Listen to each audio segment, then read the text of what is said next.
Rise up and shine, a new day is here. The light of hope is crystal clear. From valleys low to mountains high, we'll spread our wings and touch the sky. Grace is not a license to sin. It's power to obey. Welcome to New Beginnings Faith Ministries. Let's talk about grace, not as the world teaches it, but as the Word defines it.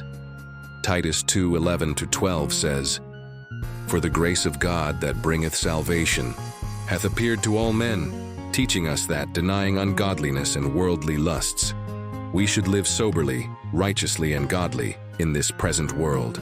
Grace teaches, grace corrects, grace empowers. We are not saved to sin, we are saved from it. Yet today, many treat grace like a permission slip for disobedience.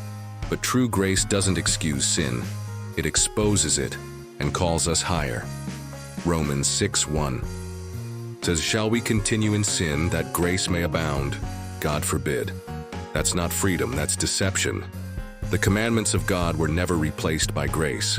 They are fulfilled through grace, because without grace you can't keep them. But with grace you can love, forgive, obey, endure. So don't fall for half-truths. Jesus said in John 14:15, "If ye love me, keep my commandments." That's the fruit of grace, obedient love. Let today be your turning point. Ask God for real grace, the kind that sets you free and keeps you walking upright. You don't have to live bound. You don't have to live blind. You can live blessed, bold, and obedient by grace. This is New Beginnings Faith Ministries. Walk in truth, walk in power, walk in grace. Shalom. Rise up, let your spirit soar. Feel the love knock on every door. With faith we move and hearts align. Rise up together, let's intertwine. The seed to grow through trials and pain, it starts to show. From shadows dark